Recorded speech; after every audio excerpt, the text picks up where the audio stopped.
Assalamualaikum warahmatullahi wabarakatuh. Kembali lagi di CTV channel ya teman-teman. Semoga teman-teman yang sedang menonton video ini selalu diberi kesehatan dan rezeki yang lancar tentunya. Amin amin ya rabbal alamin. Oke, bertemu lagi dengan saya teman-teman. Pada vlog video kali ini saya sedang berada di perkebunan salak yang beralamat di Desa Kauman RT 6 RW 2 ya teman-teman.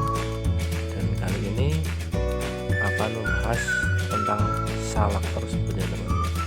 Dan mungkin teman-teman pernah menonton video pembahasan mengenai tentang buah salak, tapi waktu itu tempatnya di daerah gunung ya teman-teman, di dataran tinggi. Dan pada kesempatan hari ini saya akan membahas sedikit tentang tanaman salak yang ditanam di dataran rendah ya teman-teman. Nah, oke, kita lanjut ya teman-teman. Tapi sebelum itu teman-teman alangkah baiknya like, komen, dan subscribe ya teman-teman, agar tidak ketinggalan video-video saya selanjutnya. Nah, di depan saya ini sudah ada buah salak yang masih muda ya teman-teman, belum tua. Dan apa perbedaannya salak di dataran tinggi dengan di dataran rendah? Ada pada faktor cuaca, dan ada perbedaan yaitu dengan membedakan ukurannya teman-teman. Dan bisa dilihat teman-teman,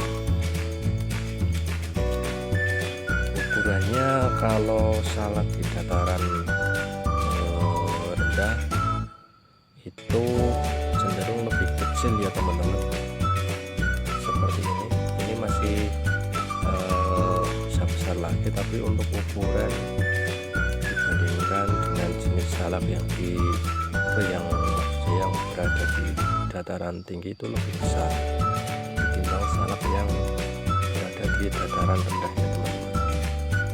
Dan keunggulannya dari salak pohon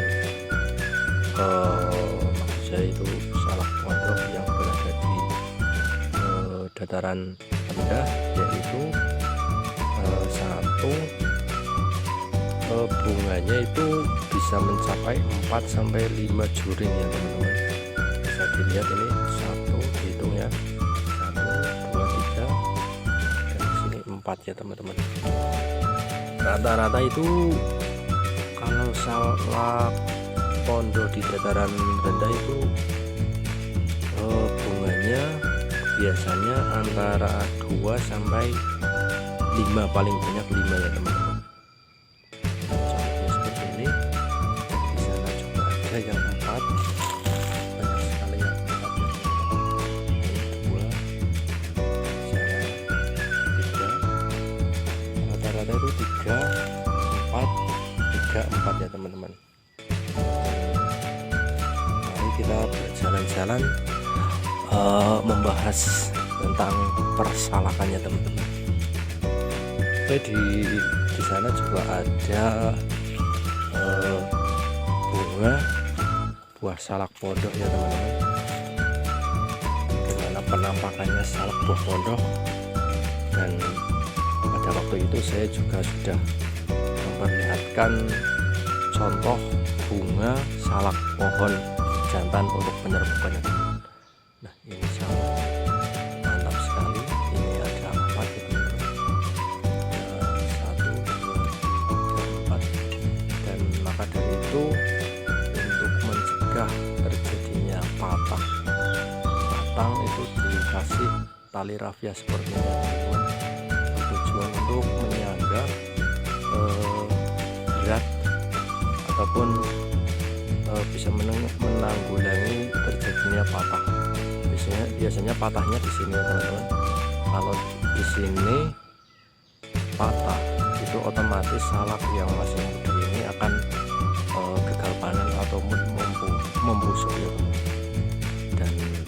alternatifnya bisa diikat dengan tali rafia ini ya teman-teman. Dan ini bunga salak yang masih muda, dan di depan sana ada bunga salak pondok yang sudah dalam proses penyerbukannya teman-teman. Nah, seperti ini ya teman-teman, ini berwarna merah-merahan. Ini sudah saya buka ini ya, melingkar. Biasanya kalau memasuki musim kemarau itu akan ditutup dengan menggunakan pucuk daunnya bisa, atau daun kopi, dan mungkin ada juga warga sini yang dengan menggunakan plastik ya teman-teman. Tujuannya untuk agar supaya tidak kekeringan ya teman-teman, bunganya itu tidak kering ya karena musim kemarau ya teman-teman. Dan kalau musim penghujan itu juga, kalau curah hujannya sekitar 5 bulanan itu juga ditutup dengan menggunakan daun ataupun plastik yang tadi saya sebutkan teman-teman. Tapi proses penutupannya itu kalau sudah istilahnya itu sudah bunganya itu sudah menjadi salak pohon yang sudah kecil-kecil, itu plastiknya itu dibuka untuk menghindari kelembaban di dalam sini, agar tidak menyebabkan kebusukan pada buah tersebut ya teman-teman. Karena mengingat kalau semisal ditutup dan pada waktu musim hujan itu biasanya di dalam akan ada hewan-hewan yang sering sekali merusak ataupun memakan buah salak yang masih muda ya teman-teman. Ini di depan saya ada yang beda lagi, sini ada kecil-kecil ya teman-teman. Ini sih masih muda ya teman-teman, tapi dibandingkan dengan salak pohon yang berada di dataran tinggi itu, kalau segi ukuran itu sangat kalah ya teman-teman. Dan salak di dataran rendah pun juga mempunyai kualitas yang baik ya teman-teman, di segi rasa ya teman-teman. Pada umumnya kalau salak di dataran rendah itu lebih manis ya teman-teman, dan lebih awet tentunya ketimbang salak-salak yang berada di dataran tinggi ya teman-teman. Dan petak berkebun salak itu juga penuh resiko ya teman-teman, karena banyak sekali hama yang sering sekali merusak salak pondok yang masih tua ataupun masih muda ya teman-teman. Contohnya seperti ini ya teman-teman. Ini salak pondok yang masih muda dan sudah busuk seperti ini ya teman-teman sebelumnya. Ini faktor utamanya itu, faktor penyebabnya itu karena dimakan tupai ya teman-teman, tupai ataupun tikus hutan ya teman-teman ya. Ini kalau tidak dibuang itu akan menular ke salak pondok yang masih bagus ya teman-teman, karena biasanya itu kalau salak yang sudah terkena hama dan membusuk tidak dibuang itu akan menimbulkan ulat ataupun belatung pada salak pondok yang terkena hama itu ya teman-teman, dan akan menyebar menggerogoti sekitarnya yang masih bagus ya teman-teman.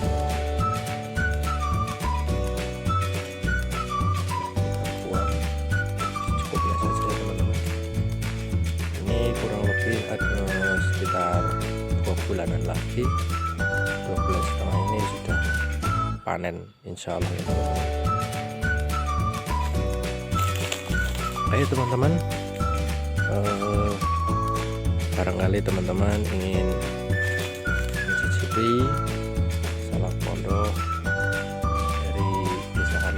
Kauman Dusun Singan. Datang saja ya teman-teman. Nanti kalau tidak tahu alamatnya bisa saya share log ya teman-teman, dan saya antar langsung ke kebunnya, petik sendiri dan sepuasnya intinya ya teman-teman. Oke, saya akhiri ya teman-teman, semoga bermanfaat dan selalu menambah wawasan dan memajukan sentral perbuahan di Indonesia ya teman-teman. Saya akhiri, tidak ada salah kata dari awal sampai akhir, saya mohon maaf. Wassalamualaikum warahmatullahi wabarakatuh.